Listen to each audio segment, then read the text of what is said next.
When awarding a medal to one of these three young men, President Johnson said, quote, "Jon Hanshus demonstrates the devotion, intelligence, and courage which is best about the coming generation of Americans," unquote. And now, what is your name, please? My name is Jon Hanshus. My name is Jon Hanshus. My name is Jon Hanshus. Only one of these young men is the real Jon Hanshus. The other two are imposters and will try to fool this panel. Tom Poston, Peggy Cass, Orson Bean, and Kitty Carlisle on To Tell the Truth. This portion of To Tell the Truth is brought to you by Alberto Culver Cream Rinse. And now, here's our host on To Tell the Truth, Bud Collier.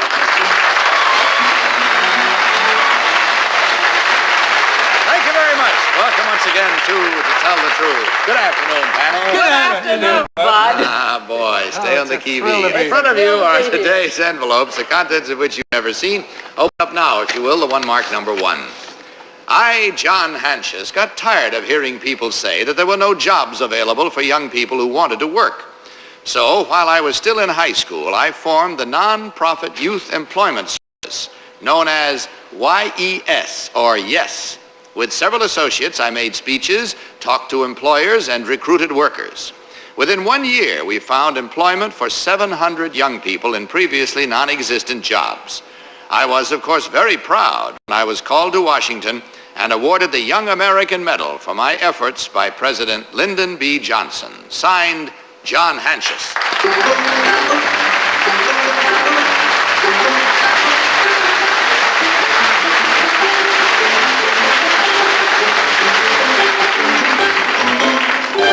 We'll start this questioning with Kitty Carlisle. Kitty? Thank you, Bud. Well, I'm absolutely stunned and full of admiration. I think whoever you are, you're very much to be congratulated. I'd like to know what YES stands for, number 1. Youth Employment Service. Number 2, what kind of a medal does it look like, the one that Mr. Johnson gave you? It's a circular gold-plated medal. How many people have it? There are awards given in different years, but 3 were given this past year. Thank you. Number 3, what kinds of employment did you get for these 700 young people? Well, Ranging from what? various odd jobs like washing cars, helping out gas stations, babysitting, little jobs like that. Number 2, did the, what organizations helped you the most? Was it the Chamber of Commerce or the JCs or whatever they're called? We got a great deal of help from the Kiwanis Club sponsoring the program. Number 1, what kind of salaries did they get in general terms? Well, because it wasn't skilled jobs, the salaries ran about $1.50 an hour, $1.60 an hour. Very good pay. Tom Poston. I think it's terrific. Number 1, please, where did this take place? Rome, New York. And how long ago were you doing this? Did you start it, I mean? Yes, I first got the idea in the winter of about, I think it was 1962.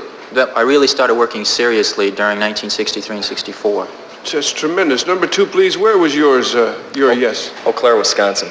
And when did you get this idea? Spring of 1964.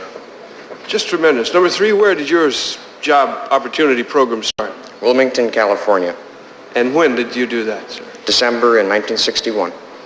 I think it's the greatest. I'm proud of our president for being proud of this boy. That's right. Peggy Cass. Oh, thank you. Number 2, did you canvass all the businesses around your town of Eau Claire to get these jobs? Not individually, but we tried to by various publicity means. Number 3, you've gotten these 700 jobs since 1960, just in your own vicinity? Yes. Well, that's really very good. But number 1, it says you create jobs. How did you create jobs? Well, people who used to mow their lawn before called us and got one of our people to mow their lawn for them. And that's a very wise move, too. Very good.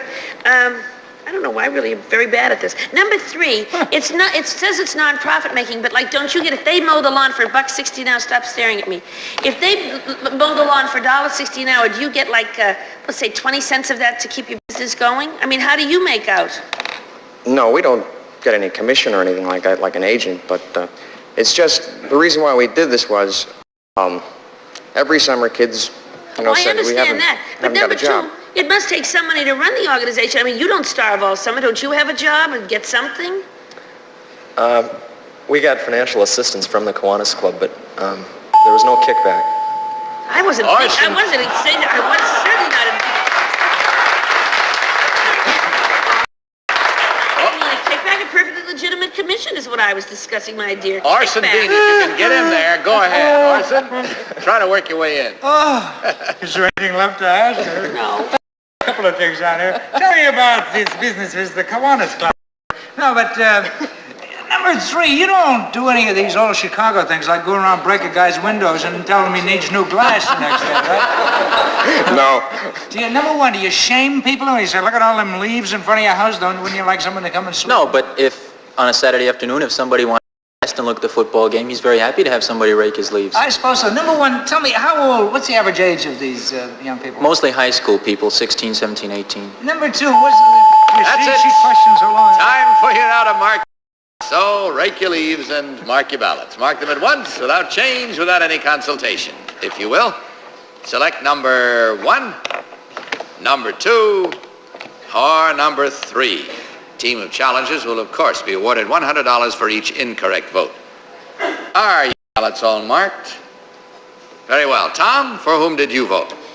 Bud, I voted for number 1.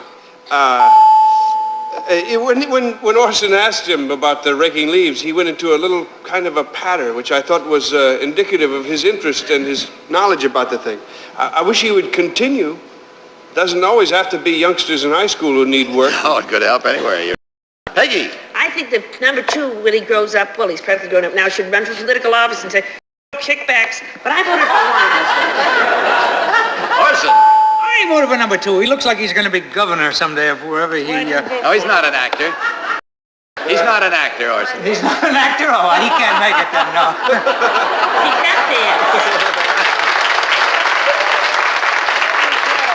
I just noticed I made a mistake and voted for 3. It came out... I really... You did. You voted for 3. I meant That's to. funny. That's leaning on a shovel. It sure is.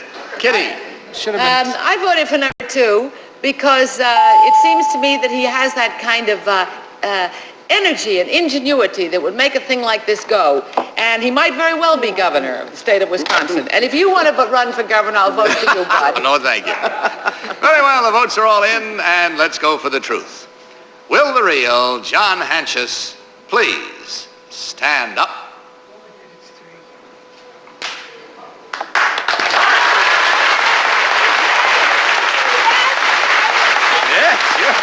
You're best all the way. Thank you very much, John. And I want to add my congratulations to that of the panel on the work that you have done. It's really a marvelous thing, and it does show the kind of enterprise this country needs. Incidentally, what college are you attending now? I'm attending Dartmouth College. Dartmouth. No similar thing up there. No. The college has an employment service. Sure, most of them do. Well, thank you again, and good luck to you. Number 1, what is your real name, and what do you really do? My name is David Symington, and I teach Roosevelt High School in Yonkers, New York. And number 3, what is your real name, and what do you do, sir? My name is Marshall Ward. I'm a salesman at North Shore Sports Cars, Greenville, Long Island. Checking the score, we find that there were 3 incorrect votes. 3 times $100, $300, gentlemen. Not bad for a day's fun, and we hope you had just that. Goodbye, and God bless you.